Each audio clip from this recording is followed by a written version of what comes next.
I know it sounds like we're still talking about newsletters and emails, but I kid you not, this is still one of the best ways to get people to be aware of you, is get them onto your newsletter and give them value.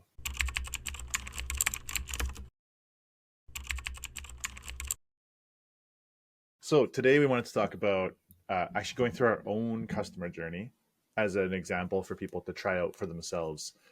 This is kind of like the basics of what I would say is the minimum requirements for a customer journey. So you have the offers that you're looking to provide. You have the steps that you're going to take potentially to provide them. So just adjusting the windows. And I think those steps that for at a basic are awareness. How do people know you exist? Nurture, how do you build trust that they might want to work with you? Discovery, the initial conversation to figure out what it might look like to work with you. The proposal, coming to an agreement on how you will work together. And then you have a client. Now, there's a lot more after this that we could get into a different day. There are potentially more steps in here, and they aren't truly like a one way all the way to client. A lot of this is like flipping back and forth and all sorts of stuff. But that's it. At its simplest, this is what I think a regular customer journey looks like. Any thoughts, Tara? Anything I'm missing? At first glance, people may be like, what's the difference between awareness and discovery? But Ooh, yeah, you dived into that. And as we go through this, I think it will highlight it a lot more as well. agree. Okay, so what I like to do here is I like to keep it sequential like this just to make it make sense. But like I said, just remember, it's not always going to work this way. So what I like to do is just have a couple of, okay, in the awareness stage, what are the things that we're going to do to make people aware that we exist? So one of my favorite things to do, and if you're a client or have had a call with us, you'll know this. The best, in my opinion, way to get started with awareness is your warm network and warm outreach. We even have a guide about this because we're such big believers in it, in that it's not at scale, it's not a ton of volume, but it is people who already trust you. So you're going to do yourself a favor in this nurture and discovery section if it is people that you already know a little bit. They can help you find people. We'll dive into this in another call, another one of these at some point in the future, of how to do this, but this is my favorite one for awareness. I was going to then just trigger you to chat about cold networking or cold outreach, but cold calling, maybe. Cold Maybe we will dive outreach. into that another time. Yes, but this is a way. Maybe that's worth doing. We can list all four of the ways that I believe exist to get to people. And I'll give you the preview of cold outreach. I don't think it's bad at all. I just think, personally, I'd put it last. I think it's the hardest of the four to get right. I think it has the most potential to spend a lot of time and money and not get you great results. But when done really well, I know companies who can do this really well and who have really nailed this. It can be a great way to grow and make people aware of your offerings. But it needs to be done right, and there's a lot of potential to do it wrong. I So agree. let's I think a lot let's of actually people on order these. LinkedIn right now as well are feeling like outreach has just become such a spammy uh, Yes. process. Totally. And there's ways to do it not spammy. Like there are right ways to do this. It'll forever be an amazing way to get people, but you just need to continue to make it more and more valuable. Cold outreach, like the one you're thinking about right now, where you just get a list of 10,000 emails and email people, please don't do that. You will A, ruin your email. B, you'll get very low value replies. And even if someone does reply, all of these steps are going to be so much harder until you're doing this right. Okay, Okay, mini let's rant move it over. on. Yeah. We'll save for another time. My next favorite one here is so building content, brand, social, etc. So like think owned media. Oh, not even. So building content, brand, social. We should also put in like newsletter. I know it sounds like we're still talking about newsletters and emails, but I kid you not, this is still one of the best ways to get people to be aware of you, is get them onto your newsletter and give them value. This is all you want to do, is make things valuable. Don't ask them for the sale. Don't ask them to buy your stuff. No one needs more stuff to buy. Solve their problems for free, become really So, valuable, and they will ask how to do more. so freebie falls in here. Yeah, absolutely. Freebies. Well, okay, hold on. Not No, quite. no. Freebies end up falling into a bit Yeah. more of the nurture. You could argue newsletter does too. So let's just put this emails. Good emails. Good emails. But they would have But had to be aware of you first to sign up for your newsletter. So I feel like yes. that actually falls under nurture. Yeah, you know what? Good point.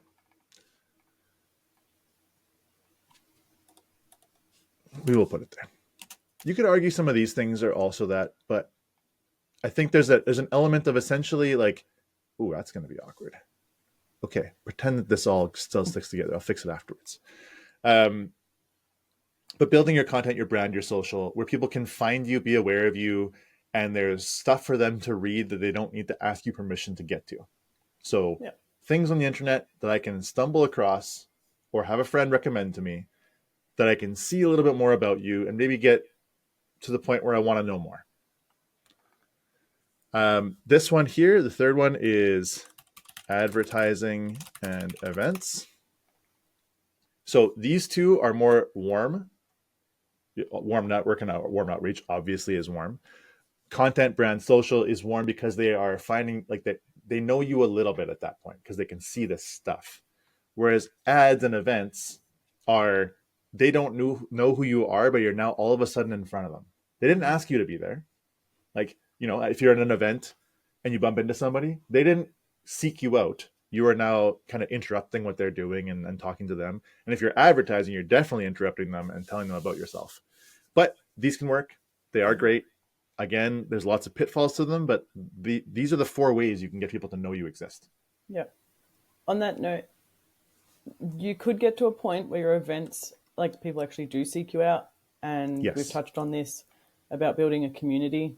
I think that's a big thing right now that everyone's realizing how important a community is. Mm-hmm. But for now, let's base it off like people are just getting to know us. We're going to events to Totally. show our face and share our personality, etc. Yeah. So for us, I realize we should be talking about our own map, but these are the 4 ways. For us, what we're going to be looking at doing is likely this warm outreach, obviously, because it's my favorite. And we are doing this one. If people went to our website and social media right now, they would be like, "Are you guys?" Yeah. Okay, hold on. Let's do this one as like a It's question coming. mark. It's a work in progress. Let's say that.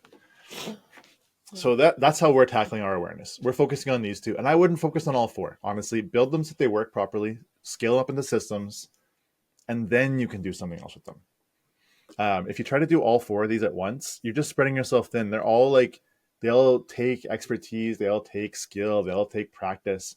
So trying to do all 4 at the same time is wild. And you know what? Maybe today we should just talk about awareness, maybe a bit of nurture. Yeah. Just save us some time so we can dig a little bit deeper in here. Yeah. Because I actually want to tell a bit of a story of, I have a friend who I just help with every once in a while with her business. And it's a perfect example of how any one of these things can be your entire business. You don't need all 4. So the way her business runs is she does advertising. She has an ad that runs that she literally just turns on or off. So it's like a switch in Meta that she turns on when she wants clients and turns off when she doesn't want them anymore. And all it is an ad that runs that says, we have capacity for taking 2 people. They help people who are looking to upscale their fashion. So they want to dress a little more professional. They want some better fun outfits, whatever their goal is. She helps them figure out how to dress for what they want to look like. But she does this on the side. She does it when she wants to. And so she runs these ads when she has 2 spots availabilities when she wants to fill. The ad runs, and all it does is says, if you're interested to see if we're a fit and we can work together, fill out details on the ad, name, phone number. I'll call you in a few minutes and we'll chat.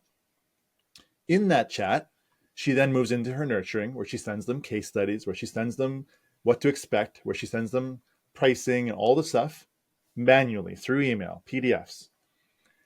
But she just turns these ads on and off. That's it. There's no business cards. There's no website. There's no social media. There's no anything else. Nothing. It is just this ad that kicks off all the rest of this. And she fills those spots every time she runs the ad. And then turns it off when she's done. Did she do any A/B testing? Because she's clearly got that ad to a point where it's pretty perfect. The wording must be great, the graphics. So I'm just curious, did she do A/B testing, or did she just get lucky with creating an ad perfectly for the first Yeah. time around? The thing with the ads is they're never done either. So she continually will, when she turns on the ad, it's an ad set, and she'll have like the ones that are generally the winners. But every time she turns one on, she'll generally add one or two new ones to just see, can she get a new winner? Or are Yeah. there multiple winners that she can run at different times? A lot of it's being really specific on your targeting. So when she does run this ad, she will tweak it for like, she'll look for, hey, I'm looking for two people who are looking to get that next promotion, or I'm looking for two people who want to be excited about getting dressed to go out. And so it's tailored so that when someone sees that ad, they're like, whoa, that's me. Like I want to do that. And so they then are interested in like, I'm willing to have a 5-10 minute conversation to see if this is something for me or not. Um, I think and then that when she fills it, she just changes it for the next one and then tries new things out. I think you've just highlighted two really good points then. The willingness Mm-hmm. to experiment, Yes. try a few different options, and then reiterate, go back, review the data, and being very specific about who your target audience is. You're not trying to catch everyone with this ad, and you're like, okay, someone had a promotion, that's who I want to target right now. And as a result, the customer was like, oh, that sounds like me. Done. Yes. Exactly. And these are honestly, I'm attaching them to the advertising events, but these are true for every single one of these. You'll see, like I put action/experiment on these when we're trying things, because every action you take is a test, as long as you treat it that way. You don't have to commit to anything until you know it works. But if you're willing to do these experiments and be really specific when you experiment, you'll have much better results because people will know it's for them. They can opt into talking to you about the thing because they know it's targeted towards them. Mm-hmm. And if it doesn't work, you scrap it and try something else. And that's really like all four of these. Just test and try. You don't necessarily even know which one would work best. I think she tried some warm networking and outreach to get her first few clients initially, but then decided that was too long of a like talking to people to client to scale the business. So now she just moved to advertising. But she started here. She tried some of the like try these things out. See what works for you. If you're really personable, love being in front of a camera, you might love brand social content because it's just easy to create for you. If you're not like her, you might prefer to try to figure out advertising. You can do any four of these. Just they're ranked in order of like general ease of accomplishment, with the ones down here taking more expertise in few a subset of skills that's needed to do them really well. Just one last question, I guess, on experimenting. Do you have a specific timeline that you often recommend when running? Like, if you were to focus on warm networking, how long Mm-hmm. should you try that for? Or if you were to run an ad? Yeah. I personally like to do everything in 2 week sprints because it's been like ingrained into my brain at this point. I think it's a good window of time. And that's not necessarily to mean like we're going to try more warm outreach for 2 weeks. And if it doesn't work, we're going to scrap it. It just means try a version of it. So maybe Try a this is different like message, exactly try a like different group. try one message to one kind of person for 2 weeks and record results. Yep. If that message doesn't work, you can try a different style message for the next 2 weeks, or a different group of people for the next 2 weeks, or a whole different angle or perspective, a different conversation you want to start. You can test this for months Mm-hmm. until you find what works, because you will get some success every time you do one of these. You're not going to message people for 2 weeks and get nothing.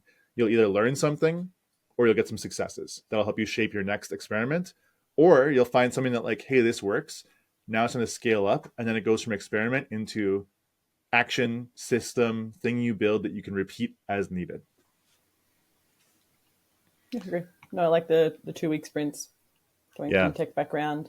And then Yeah. the only other thing I would add is part of these experiments, remember to set some time. They're often called like monthly retros, Mm-hmm.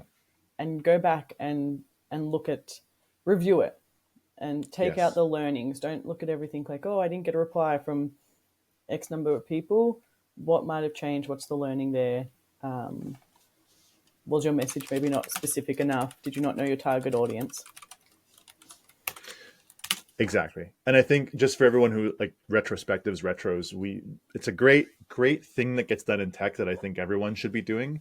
what they essentially are is you spend about an hour and you write down with your team, and even if it's yourself, do it with yourself. Take sticky notes, take a digital whiteboard. What went well? What didn't go well? What questions or experiments do we have as ideas? And what would we change? Because you Yes. normally want action items out of it. What questions or experiments do we have ideas slash what do we want to change? Actually, what do we want to change is kind of like an overarching that like you're asking these questions to come to what do we want to change slash keep doing. So if something's going well, keep doing it. If it's going well, you think you could do better, keep doing what you're doing, but then run the new experiment with the changes. But really, this is just like a look backwards of like what happened. Did it go well? Did it not go well? Would you have done something differently? And this lets you continually just look back overall to ask these kind of questions to find out where those bottlenecks are, where the constraints are, what's holding you back, so you can plan your experiments properly for the next month. And that's really all it is. It's a fancy name for a really simple concept. Mm-hmm. I know we started this meant to be focused on our offers, but I do think it's important to explain the awareness, nurturing, all of that first, and then maybe we can give this a go with our offers in the future. Yeah. So change and plan. I totally agree. This is a deep dive on awareness, not our entire customer journey. So preview the customer journey. We still have all these next steps we want to go over. We will be doing this for our own offers, and we'll record that to show with you when we do it. But really, I guess the important thing, awareness is so important. If you don't do this, it's hard to get people into like straight into nurture. You can technically do it. It's very difficult, and it usually means you do a little bit of some of these, but not as intentionally. But if you nail awareness, this is how people become aware you exist. Therefore, they can go a little bit further with you. So nail this first, figure out what your method is going to be that you're going to test first. Then you can go into the rest of this, because all of these can be done manually if needed. You can manually nurture someone. Like you can spend the time to nurture someone into talking to you, into considering buying you, into buying. But awareness without it, you're really stuck with where do I go find people? Mm-hmm.